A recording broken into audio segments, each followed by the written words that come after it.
Hasan is hot. However, after watching that 5-hour debate, I still stand on that. I'm going to be honest with you. I hate the sound of men's voices, especially when they think that they're right about something. The both of them. That's not like a personal, opinion either.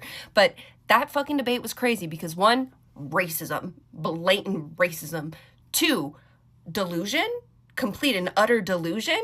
And then three, it ended on a very nice note because everybody loves Kaya, but racism. I'm sorry, the way that fucking Ethan was saying the Arabs sounded kind of like the way that like elderly white people say, the blacks. It's a very specific inflection. You know what I mean? It had a lot of weight, and it was crazy that Ethan couldn't comprehend the fact that when Hasan kept saying, yeah, bro, we're talking about Palestine. We're not talking about the other countries that like, because the whole point, I'm gonna make this fast, but the whole point of that entire misunderstanding was the fact that, Ethan was talking about the events prior to Israel being fully founded and like established, and he was talking about the events that led the Jewish people to come to Israel, and Hasan was talking about the events post that, which is, in order for Israel to be created, they needed a space. What space did they pick? Palestine space, aka what did they do, the new settlers, what did they do to the Palestinian people in order to settle there? So like that entire debate was very embarrassing because I'm telling you, Ethan repeatedly saying the Arabs, and like,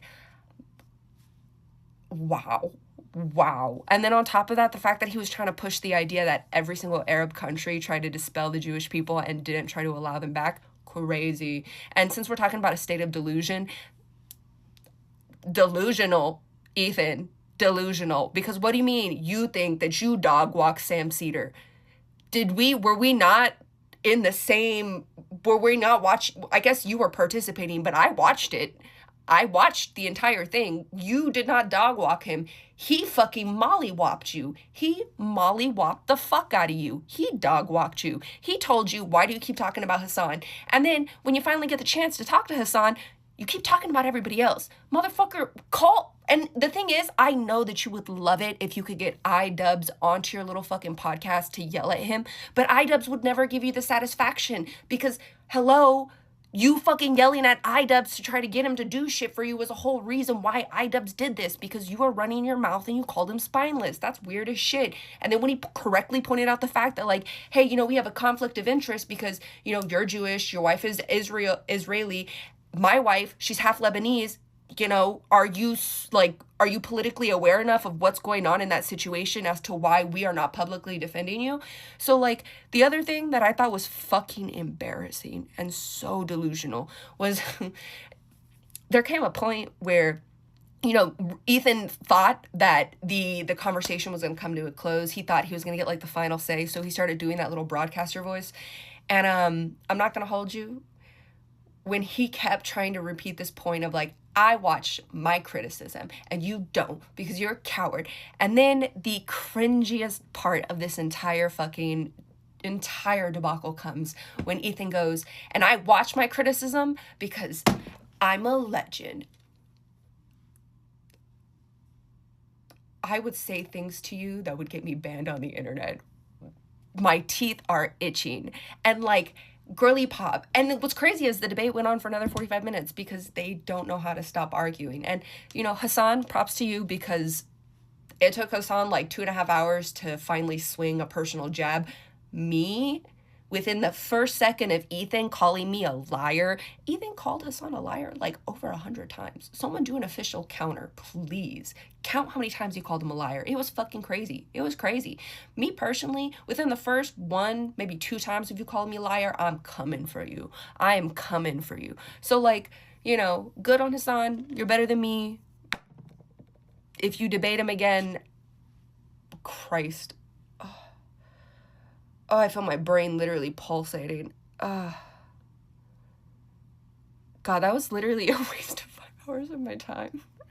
There's not one public bomb shelter in Gaza? There's not one public bomb shelter in Gaza? I just think that's interesting. It's pretty up, don't you think? I'm not sure I understand the point. Like, well, I mean, do you think anything would be standing anymore? There's a couple reasons as to why there's no public bomb shelters in Gaza. Number one, Israel has no interest in letting any standing structure exist in the Gaza Strip, as they have shown time and time again, because they can just simply say there's Hamas in those mosques, there's Hamas in those hospitals, there's Hamas in those schools, there's Hamas in the UNRWA facilities, there's Hamas inside of the food and grain storage facilities. So having a bomb shelter is basically just putting another crosshair. The notion that being underground will actually preserve you, will save you from being bombed is also ridiculous, considering that a bunker buster can absolutely eviscerate a goddamn bomb shelter.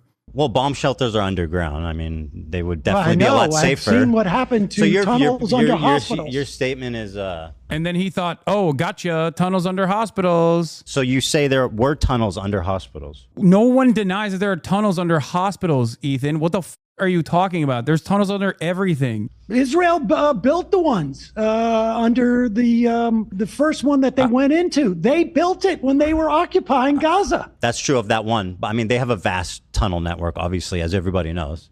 But I don't care. I don't want to get into the weeds on this. Oh, he doesn't want to get into the weeds on this. He just backs away. My point is when Israelis hear from the ocean to the sea, they hear all of Israel. I don't understand. If a movement is for peace between two people, and one people is telling you they're not comfortable with the statement, shouldn't we change the statement to something that both... That's insane.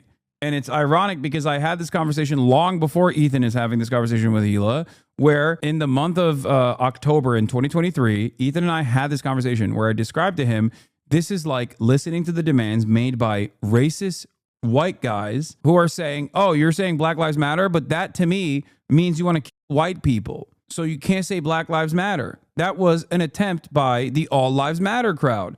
This is exactly the same. This is an analog. What is the alternative? From the sea all the way to the Gaza envelope where there's a border wall, and then also skipping over the Israeli proper, skipping over the green line all the way to the other side of the border wall, firmly placed upon the West Bank to the river. Is that what people should be saying? Like, what a ridiculous statement. That's where the Palestinians are, between the river and the sea. Hasan, being an advocate for Palestine does not absolve you of criticism. Stop with the silliness. They are anti-Semitic. No, this does not. Because your criticisms are ridiculous. My point I'm trying to make I mean, that's kind of up to other people to decide. Your criticisms are in your own mind. Like you have hallucinated an alternative reality. By the way, gaslighting, anti-Semitic trope, this is what dog whistles are. You whistle to other people and it's subtle enough Ethan, that you have plausible deniability so that when you get accused of being anti-Semitic, you can call the accuser crazy, which is exactly what you're doing. You are a fucking anti-Semite and you've been caught out 3 different times calling me crazy for very viable, very credible examples of anti-Semitism that you should at least be able to admit are at least not insane, maybe a misunderstanding, but not insane. But no, according to you, they're all hallucinations. So go ahead and tell me why you're not dog whistle. Because people having an issue with your statements and with your coverage as a prominent content creator with a relatively progressive audience, your coverage has entirely focused on your own personal feelings and a lot of misplaced paranoia from people who are criticizing you. There you go, dog whistle. You literally think that people Can we get a whistle soundbite every time he calls me paranoid or hallucinating? That's not the case. I used to like you. I don't know anymore. And I don't think it's because of anti-Semitism. Well, I know. I definitely don't like you. After doing a podcast let me for stand 2 on years. business and say I think you're a terrible person and a liar, and I don't like you at all. I know. I still wish you well. I do. I wish you well, and I really do hope. I wish everybody well. Everybody, be well. No, not it. All right, let's move on. Of course you can have a wonderful life in Israel. That's the point, because Israel is a ethno-religious supremacist apartheid state that is currently doing a genocide. It is the entire underlying principle of why this nation state was founded. That's what it was founded on. It was founded on exterminationist principles I definitely of the agree. indigenous Palestinians, which you seemingly agree to. So yes, if you actually think Israel is doing a genocide, then it comes across as rather odd that you would go to Israel to show how multifaceted and how wonderful Israel is. It would be exactly like someone saying, oh, you don't understand. I'm German. I am going to Poland. I'm going to I'm going to go to Warsaw. I'm going to go to Auschwitz, and I'm going to show not you the same how at all, wonderful dude. Auschwitz It's so looks ridiculous. like because it's German territory. Okay, thank you for. Okay, I lived in Tel Aviv. I worked beside Palestinians. I worked with them. I took the bus with them. I walked around the streets with them. I went to the restaurants. They worked with me in my businesses. It's not what people expect. That's my point. Yeah, you don't see. that would be lying. That would be lying to your audience about the actual I lived there for 5 totality years. of Israel. Can I please ask you a question? Me criticizing Hamas makes me a Zionist? You criticizing Hamas makes you a Zionist? That's what you're I claiming. mean, it depends on how. It depends on what you're saying. Yes. Well, you know exactly what I You can said. have criticisms of Hamas in terms of like their own internal domestic affairs, in terms of their governance. But if that's your hyper focus, then yes, people are going to make that inference that you are definitely against any kind of resistance against the state of Israel, because the Palestinians they don't make bomb shelters. Because your expectation from the Palestinians is to just simply sit there and take it, so you can act like you felt bad 10 years down the line. Everything that you claim, the whole apparatus of harassment that exists across social media with you at the center of it, infringes on an inference that you maybe meant this. I have never once said I'm Zionist. The only reason people believe that is because you repeat it maliciously, the reason why people time believe and that time is because again. of your hyper focus on one. you, and your distractions. That makes me a away, Zionist? and your That makes me a deliberate Zionist? deplatforming attempts towards pro-Palestinian content creators. It is ridiculous. Yeah. You said that the Houthi Luffy was not a pirate. He's not. Or I'm sorry, not Houthi affiliated. He's not. But even if he was, I wouldn't care. I hope you understand that. I do not. That's rewriting history. I'm going to say this very clearly. No. It's not that you care. It's that you fucking glaze right up. now. 10 toes down. Are you ready for this? Go ahead. I believe what the Houthis are doing in terms of stopping Israel doing a genocide, to implement a blockade on the Red Sea, is a good thing.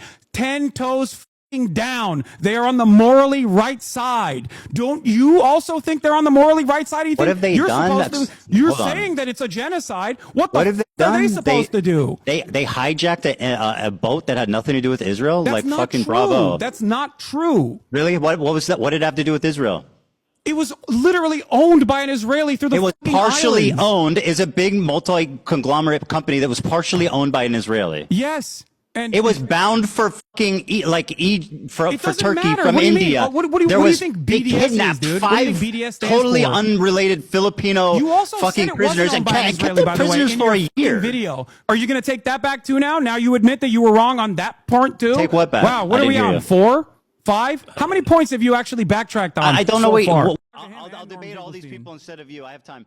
Unfortunately, like I said, it's getting late, so I just want to make one last point before we go, which is that always remember, Hasan, that when people criticize me, I watch it on my stream by myself live, unlike a bitch-made coward like yourself, who needs someone to hold your hand, make all the excuses in the world to avoid any single criticism, any response. You, my friend, are a coward, and I am the fucking legend that responded to it live with zero hesitation.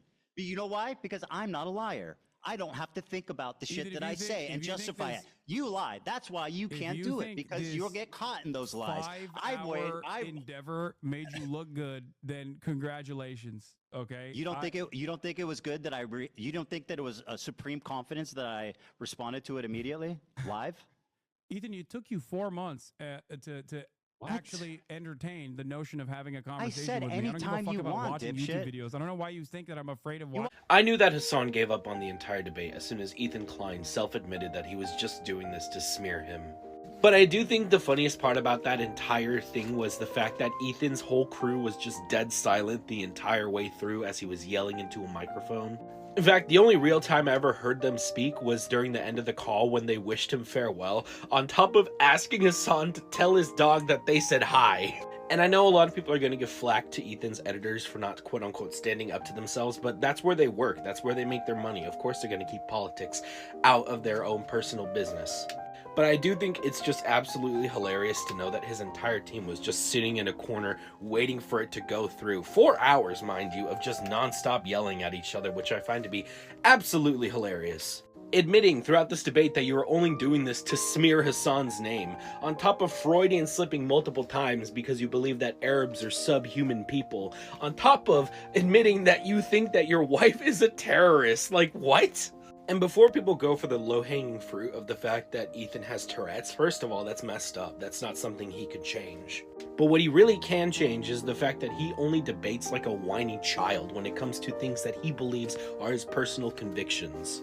He's only doing this to smear Hasan. He really does not care about how Palestinians are suffering. And on top of that, he thinks that his wife is a terrorist. Like, what are his convictions at this point?